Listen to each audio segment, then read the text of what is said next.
যদি আপোনাক সোধা হয় যে এই পৃথিৱীত আপোনাৰ বাবে কি আটাইতকৈ গুৰুত্বপূৰ্ণ, আপুনি সেই উত্তৰ দিব টকাৰ। আপোনাৰ উত্তৰটো বৈধ। এই যুগত জীয়াই থাকিবলৈ আপোনাৰ হাতত টকা থাকিবই লাগিব। টকা পইচা আটাইতকৈ গুৰুত্বপূৰ্ণ নহয়, কিন্তু প্ৰয়োজনীয় বস্তুবোৰ পূৰণ কৰিবলৈ টকাৰ আটাইতকৈ প্ৰয়োজন। টকা উপাৰ্জন বা টকা পোৱাটো বেয়া কথা নহয়। যদি আপোনাৰ উদ্দেশ্য সঠিক, তেন্তে আপুনি ধনৰ সঠিক ব্যৱহাৰ জানিব লাগে। এই পৃথিৱীত বস্তুগত বস্তু কেৱল ধনেৰেহে লাভ কৰিব পাৰি, আৰু টকাৰ বিনিময়ত এজন ব্যক্তিয়ে দিনে নিশাই কঠোৰ পৰিশ্ৰম কৰে। কিন্তু সকলো মানুহে সমান টকা নাপায়। তেওঁলোকৰ ভাগ্যৰ বাবেই এনে হৈছে। এজনৰ সৌভাগ্যত যিমানেই টকা থাকে সিমানেই বেছি পায়। প্ৰতিজন ব্যক্তিয়ে টকা পোৱাৰ আগতে এনে কিছুমান চিন পায়, যাৰ কথা শাস্ত্ৰত উল্লেখ কৰা হৈছে। আজি এনেধৰণৰ লক্ষণৰ কথা কোৱা হ'ব। প্ৰথমটো সংকেত হৈছে জেঠী।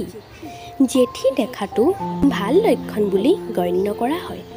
যদি এই জেঠী তুলসী গছজোপাৰ চাৰিওফালে ঘূৰি ফুৰা দেখা যায়, তেন্তে বুজিব যে দেৱী লক্ষ্মী আপোনাৰ ঘৰত উপস্থিত হ'বলৈ গৈ আছে। দ্বিতীয়টো সংকেত হৈছে যদি সপোনত ঊল, ঝাৰু, হাতী আৰু গোলাপ ফুল দেখা পায়, তেন্তে সেয়া সাধাৰণ সপোন নহয়, এয়া লক্ষ্মী দেৱীৰ আগমনৰ সংকেত। তৃতীয়টো সংকেত হৈছে চৰাইৰ বাহ বনোৱা। বহুত মানুহৰ এনেকুৱা হয়, চৰায়ে বাহ সাজিলে ভাঙি পেলায়, আনহাতে এনে কৰা উচিত নহয়। এই পৃথিৱীত বাস কৰা মানুহৰ বাহিৰে সকলো বস্তু বাকৰুদ্ধ। তেওঁলোকক কেতিয়াও আমনি কৰা উচিত নহয়।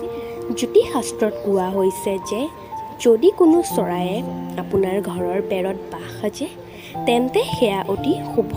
মাতা লক্ষ্মীৰ ঘৰলৈ অহাৰ আগৰ এই সংকেত। চতুৰ্থটো সংকেত হৈছে ঝাৰু দিয়া চোৱা। প্ৰতিটো ঘৰতে ঝাৰু ব্যৱহাৰ কৰা হয়। জ্যোতিষত ঝাৰু লক্ষ্মী দেৱীৰ প্ৰতীক বুলি গণ্য কৰা হয়। ঝাৰু কেতিয়াও ভৰিত খুন্দা মাৰিব নালাগে।